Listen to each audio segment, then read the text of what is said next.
he is from time to time. He does that every Monday, and he's with the Sports Guys at Night, STLtoday.com. Good morning, Ben Frederickson.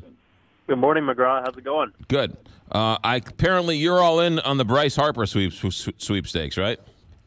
I am, yeah. I think he would be a great fit for the team. I think the city would fall in love with him, and I think he would be the kind of hitter the Cardinals show they needed this season. I'm guessing that you might disagree. Well, I mean, look, we can talk about Bryce Harper. We can talk about Bryce Harper for a second, but overall, I think spending ungodly amounts of money on free agents has more wasted money has gone towards it than beneficial. So, I mean, I very rarely will you find a free agent that actually pays off. And so with that being said, I know there's a lot of hype with Bryce Harper. I know he's very young, but, you know, he didn't have a very good year. And this is the first. He had a pretty good year. Well, he batted .250. He had 100 RBIs. That would have been leading the Cardinals. He had a great second half. He had kind of uncharacteristic first half, and then lit the world on fire in the second. Batted .300 with a .400 on base percentage and a .500 slugging percentage. He's an MVP. He's been an All-Star every year he's been in the league except for one. Former Rookie of the Year. He is the kind of hitter that the Cardinals have cycled through looking for since Matt Holliday left. I mean, he's a number 3 hitter. That's where he spends most of his time, and he absolutely crushes right-handed pitching as a left-handed batter. He's had more since 2015. I think I looked this up the other day. He's had 4 fewer home runs against righties than Giancarlo Stanton. I mean, that's the kind of bat that we would be talking about here for the meat of a Cardinals lineup that has had, you know, massive underproduction in its 3 spot since Matt Holliday exited his prime. I think he's a better player than his critics give him credit for, and I also think that he's a better fit for this team and this lineup than a lot of people give him credit for. What's it going to cost to sign him? $300 million? Oh, at least, yeah. I mean, he's going to want between $300 and $400, probably on a 10-year deal. He's going to want opt-outs, which to me, that's not a concern. If the guy plays well enough to use his opt-out and make even more money elsewhere, then you thank him for his services and call it a good deal. Right. Because you got the best out of him. But, yeah, he's going to want a long deal. He's going to want a lot of money. But here's the thing. Every player who's very good is going to want a lot of money. I mean, the money in the game is only increasing. The players are only going to keep asking for more. The Cardinals were willing to give a boatload of it to Stanton. That wasn't a free agent, but he basically was. Right. He was being traded and had a full no-trade clause. So I guess if maybe they see, you know, Stanton as so much more of a fit than Harper was, but I think what fans want to see is a face of a future team. Now, the smartest thing about Harper is that he's not tagging you, holding you down with a big contract for a player who's going to be, you know, falling apart soon. He's not yet. He turns 26 this week. I mean, he's barely older than Paul DeJong, who's seen as, you know, part of the future of this team. All those young guys that came up this year, you know, Daniel Ponce de Leon and Patrick Wisdom, they're all older than Bryce Harper. He's just been in the league since he's been 19. So if you add a guy like that, then he becomes the star of your, you know, emerging youth, and they all kind of age together. I think Bryce Harper is just now entering the prime of his career. That's what his age tells us, at least. All right. So what happens? So let's say it's a 10-year deal. That means he's 36. So the back 3 years, let's say, on best case scenario, is wasted money. That's $100 million of a $400 million contract that's going to be wasted 7 years from now. Well, that's one way to look at it. Another way to look at it is that you're paying more for the prime years and factoring that into the cost that you probably lose on the back end. When you give a contract like this length, you know, whether it's to a pitcher, position player, anything, you're probably banking in the fact that you might lose up to a year to, you know, some sort of an injury. That happens in baseball. You're also factoring in, you know, the benefit of what you might be able to win, the success you might be able to have in that player's peak. I mean, when the Angels gave Albert Pujols that money, they weren't thinking about, okay, what's he going to be doing now? They were thinking if we win World Series, you know, his first 4 seasons here, then that contract becomes justified.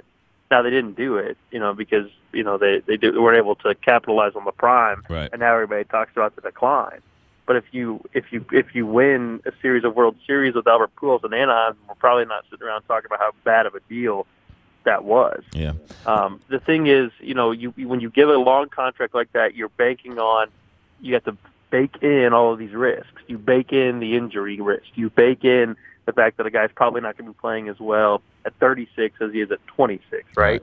But you factor that in because you need some sort of presence that this team doesn't have. This team can develop pitchers. It could turn you into a starting pitcher, McGraw. No, they can't. They are not miracle workers. Figure it out. What they don't have right now is kind of the next guy who's going to be the face of this team, and more importantly, the fear factor in the lineup. They hoped it was Marcell Ozuna. It wasn't. I don't know that it's safe to bank on him being right next year with the shoulder. The other thing is that he could be gone after next year. He's going to be a free agent after next season unless the Cardinals sign him to some sort of an extension. So really, when they missed out on Stanton, Ozuna was kind of like a patch. And now they're going to face the same question again: is who's the next feared hitter in this lineup? They've got some really good players coming at third base, so I don't think they necessarily want to give a 10-year contract to anybody at third base. I think Harper makes a lot of sense. You just got to figure out what you're going to do with Dexter Fowler in the right field situation. All right, let me ask you this question. I was watching the playoffs over the weekend. Bryce Harper, nowhere to be found. As a matter of fact, the Nationals really haven't done anything on this playoff World Series stage. So if they can finish without him in the playoffs with them, what's the proof that he's going to bring him to the promised land? Well, asking one guy to be the face of the team, the guy that puts you into the World Series is tough. And I'm not saying that's what the Cardinals will do here. I'm saying that's the kind of player they lack. I do think they're a better organization than the Nationals. I mean, the Nationals fired Dusty Baker and hired this current manager, Dave Martinez, who looks awful on the job a lot of times in his first season. Bryce Harper didn't make that move. The Nationals have done a series of things that just haven't seemed right for a while. Now, Bryce Harper's going to be deemed as the guy you can't get it done in the playoffs until he does it. That's how that works. Right. But I also will point out that the Nationals have won more games than the Cardinals since Bryce Harper entered the league as a rookie. They won the second most amount of games in baseball, behind the Dodgers, in front of the Cardinals. So the narrative that Bryce Harper's a loser or Bryce Harper can't win, it doesn't really stand up. Now, you can argue that he hasn't gotten as deep as he should have in the playoffs. That's fair. There are a lot of good players who haven't won a World Series. I am, not to say that you've changed my mind on this, Ben Frederickson, but I will admit that I am wanting to spend DeWitt's money like somehow I'm in the inheritance game, right?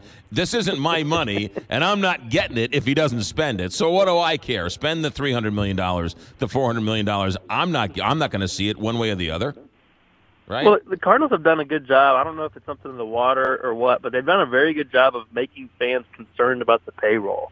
This team, I think it's important to point out when you're talking about these discussions, first of all, yes, it's easy for us to sit around and talk about who they should spend. Mo would point out that when you're not cutting the checks, it's very easy to dream big. Right. There's a few things worth mentioning, though. This team makes money hand over fist. Business is good for the Cardinals. The TV contract is outstanding. Ballpark Village is bumping. They're going to be having the condos soon. I mean, the money's coming in. So there is a case that says, it's time to increase the spend a little bit to show some urgency after missing the postseason 3 years in a row. There's also a sense that, because of the urgency, fans would like to see them go out and create some energy, create some pow factor, and nobody does that like Bryce Harper. I mean, this is a guy who wonders why baseball is not a bigger deal. He wants to be a superstar. He wants to, be as famous as LeBron James, and he wonders why baseball isn't more of a name brand sport in this country. Well, he's never, he's St. Louis is made for a guy like that. I think, St. Louis revolves around baseball, whether the snow is coming down or whether it's the middle of summer. Right. I think for that reason it would be, a really interesting connection, because he could be kind of the king of the city. And he likes that element. He likes being in that spotlight. You saw him do that during the Home Run Derby, where he entered the home run derby kind of having a down year, as we talked about, and then turned it on and won the home run derby in front of a hometown crowd, right, and was loving it. Then entered the second half of the season and lit the world on fire. I mean, he's a guy who plays well when he knows everyone's watching, and I think that would behoove him here, especially because everything else fits. Left-handed, that's what the lineup needs. Corner outfield, that's a spot that could be upgraded. Also have the experience and the production in the 3 spot, which is the hole in the Cardinals lineup right at this point. There are a lot of things that make a lot of sense for Bryce. Now, I'm not saying the Cardinals are going to go out and sign him. Certainly, they've tried to make some deals like that in the past and haven't been the ones standing there at the finish line. They're more pragmatic than some of the other teams that will have interest, like the Yankees, like the Dodgers, even the Red Sox sometimes. Yeah, or the Cubs, or the Cubs, right? Or the Cubs or the Nationals too can also sign him too. I guess. Well, the theory is the Cubs are going to go get him because he's buddies with Chris Bryant, that they're fellow Vegas guys. So that's another thing to keep in mind there. If he goes to Chicago, that's going to be tough to watch because for a couple of reasons. He crushes the ball. We're talking like 60-game sample size, which is probably something. He crushes the ball at Wrigley Field and at Busch Stadium. So if one side of the rivalry gets him, it's going to stink for the other side. I'll leave you with this. Be careful of that because if he goes to the Cubs, he's not hitting against Cubs pitching. So he hits Cubs pitching well in Wrigley, not necessarily in Wrigley. Well, he must hit Cardinals pitching well then, too. Well, that's true. That's true. That's true. He hits well in those fields because, those numbers, might not be as staggering when he plays those teams in Washington.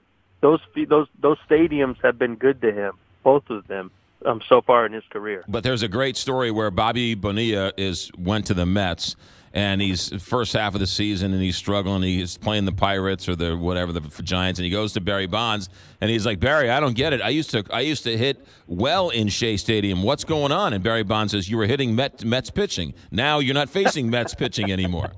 So have to be a little careful about that. All right, Ben. Okay, fair enough. STLtoday.com and with us on Mondays and the Sports Guys at Night. Great stuff, Ben. Have a good day. Thanks.